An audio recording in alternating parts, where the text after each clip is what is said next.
ఎవరైనా నిన్ను దేవుణ్ణెందుకు ఇంతగా నమ్ముతావు అని అడిగితే, నా జీవితంలో ఇది జరిగింది, అది జరిగింది, ఈ మహిమ ఆ మహిమ అంటూ ఇలా చాలా చాలా అనుభవాలు పంచుకుంటూ ఉంటాం కదా.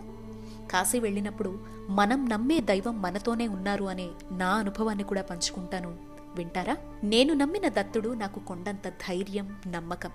కాశీ చాలాసార్లు వచ్చానండి. మణికర్ణికలో విష్ణుకుండం దగ్గరే ప్రతిసారి స్నానం కూడా చేస్తాను. కానీ నృసింహ సరస్వతి స్వామివారు 18 ఏళ్లు తపస్సునాచరించి సన్యాసాన్ని స్వీకరించిన ప్రదేశం ఇదే అని నాకైతే అస్సలు తెలియదు. మణికర్ణిక దగ్గరే కాసేపు ప్రశాంతంగా గడిపినటువంటి నాకు అనుకోకుండా ఎందుకో నా దృష్టి ఆ పక్కనే ఉన్నటువంటి ఒక ఎర్రని మందిరం వైపు మరలింది. సరే అని అడుగులు వేసుకుంటూ అటువైపు వెళ్ళా. ఆలయంపై చూసేసరికి దత్త మందిర్ అనే అక్షరాలు. ఇంకా కంట నీరాగలేదు. అంత పొంగిపోయే విషయం ఏముంది అనేగా మీ సందేహం? చెప్తున్నా. నేను మణికర్ణిక స్నానం చేసినటువంటి రోజు, అనుకోకుండా అటువైపు నన్ను పిలిచినటువంటి రోజు ఏంటో తెలుసా? దత్త జయంతి, మార్గశీర్ష పౌర్ణమండి.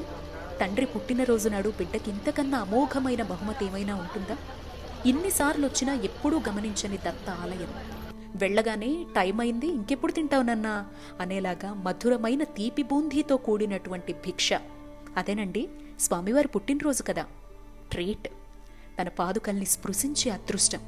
ఒక దత్త భక్తురాలిగా దత్త మహిమను ఇంతకన్నా ఏమని వర్ణించను? ఆనంద భాష్పాలు తప్ప.